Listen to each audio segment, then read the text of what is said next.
These folks definitely would be considered Donald Trump's DEI hires. So we're going to go through Donald Trump's cabinet picks. You probably heard that people have concerns about them, as they should. They're problematic. And I've said before that Donald Trump has actually committed his first dereliction of duty when he nominated people who more likely than not may not pass the muster from the Senate confirmation committee process. In the United States, the president nominates his cabinet and the U.S. Senate confirms them. The good news in all of this is that the Trump transition team has entered a memorandum of understanding with the Biden administration, which said that all of the cabinet picks must pass a criminal background check. So, as we've seen with what happened with his first pick for Attorney General Matt Gaetz, who was alleged to have been part of a child trafficking ring. So some of them will actually get off the roster based on that. I'm going to go through 5 reasons why people are concerned and why you should be concerned as well. And I have actually created a Trump cabinet pick bingo card as part of my Outlasting47.com tracker, which is a companion document I created for my channel here on YouTube, on TikTok, on Threads, or wherever you see me on social media, where from now until, I don't know, foreseeable future, I'll be tracking Donald Trump's moves to make sure that those of us who are concerned, federal workers, people who are undocumented, folks who are concerned about their health, their safety, the security, the welfare environment, can kind of make sure we have our eyes on what he's doing, and to the extent that we can call our House of Representatives, sign up or support organizations, whatever we can do to stop them while we're doing those things. All right, so if you don't already have it, go ahead and get it, and let's go along. So 5 concerns. The first concern is that he selected a lot of loyalists, people who have promoted the big lie that he won in 2020. Pam Bondi, who he selected to replace Matt Gaetz as an attorney general. He defended Donald Trump during his first impeachment hearing.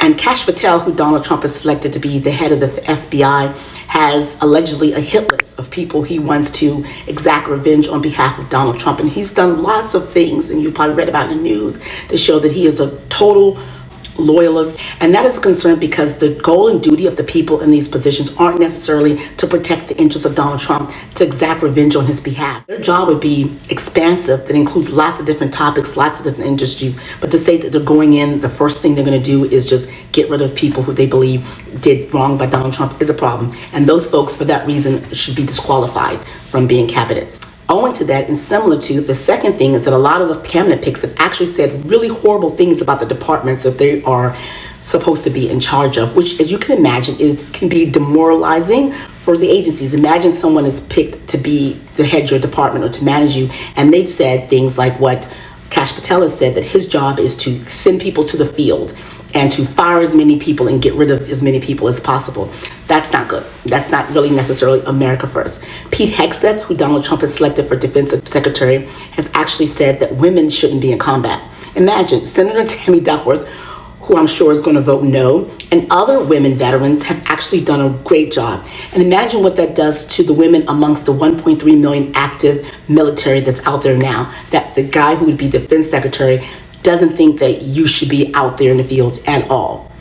And now, while Pete Hegseth does have military experience, this gets me to the third reason why we are concerned. He doesn't have the leadership experience. Like I mentioned, there's 1.3 million active military, 750,000 civilian. The budget is $837 billion. That's a lot. A lot of the people who Donald Trump selected do not have the leadership experience or background to lead such large organizations. For Pete Hegseth, for example, the largest organizations he's ever done is he's the head of a couple of nonprofits, and even those nonprofits said that while he was leading them, that he created an environment and a culture of financial impropriety. They alleged that he was actually inebriated during some of the board meetings, and that is a concern. So if he can't manage a small nonprofit with a modest budget, how is he going to manage 1.3 million active military, 737,000 civilian, and an $837 billion budget? And the person he's replacing, Lloyd Austin, is a 5-star West Point general. And all the people who've held this position before have been generals.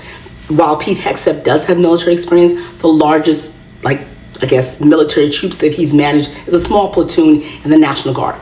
Not comparable. So that's an example of the lack of leadership. Kash Patel, for example, while he would be managing an office of 37,000 employees across 55 field offices, 200 countries, and Kash Patel has never been an FBI agent himself before. The third concern. The fourth concern is not only do they not have leadership experience, a lot of them don't have experience at all. Donald Trump selected a donor, Scott Phelan, to be the Secretary of Navy. This guy has zero military experience. That's a concern. As I said before, he selected former Real World Boston cast member, Fox News host Sean Duffy. Now, while Sean Duffy was a representative in the House representing Wisconsin for 4 terms, he only brought up transportation once during an amendment to a transportation bill. But he would be the head of the Department of Transportation. He selected another donor, Matthew Whitaker, to be in charge of NATO. He would be the NATO ambassador. This person has no foreign relations experience whatsoever. Trump selected another donor, Christopher Wright, to lead the Department of Education, and Wright doesn't even believe there is a current climate crisis. While Linda McMahon said she has educational experience to be the head of the Department of Education, she actually lied about having a degree in education. So that's not good. While Pam Bondi was the Florida Attorney General, she has zero federal prosecutorial experience, and here she would be the Attorney General, a federal prosecutor, the top federal prosecutor. He selected Kristi Noem, who's the governor of South Dakota, who's infamously known for offing her dog for just being a dog, for Homeland Security. And Kristi Noem has no law enforcement background whatsoever.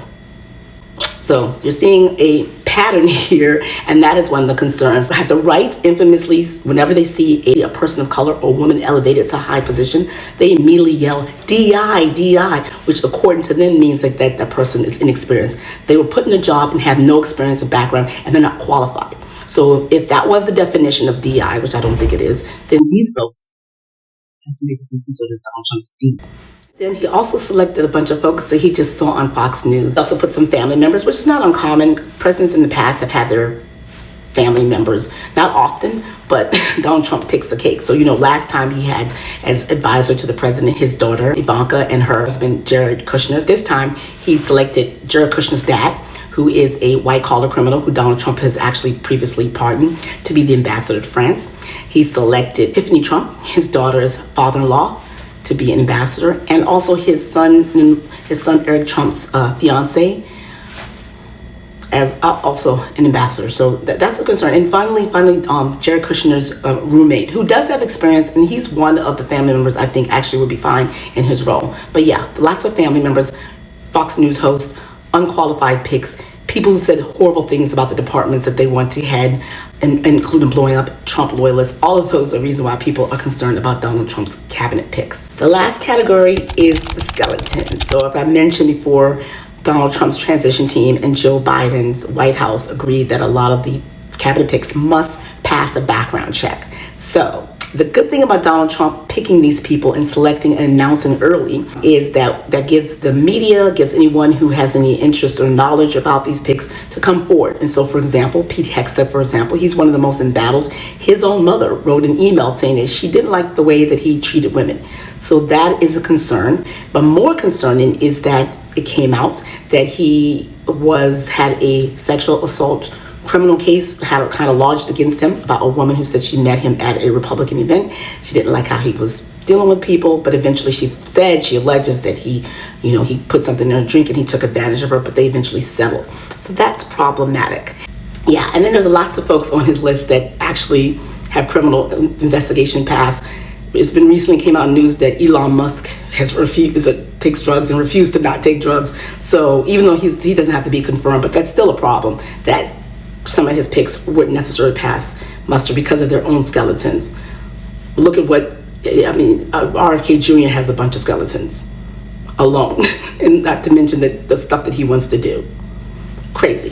So anyway, so that's it. So that's why folks are concerned. Again, get lasting47.com so you can support what work I do here. And also I'm tracking not just the cabinet picks, you'll see in the cabinet bingo, but also just various different laws and challenges. So everyone who's interested in their job, maintaining their job, staying in this country and working, being safe, having their health care secured, this is the account for you. I want you to share my account, my channel with other folks in your sphere of influence who might be interested in this sort of things, because we can outlast 47.com. Everything is not scary.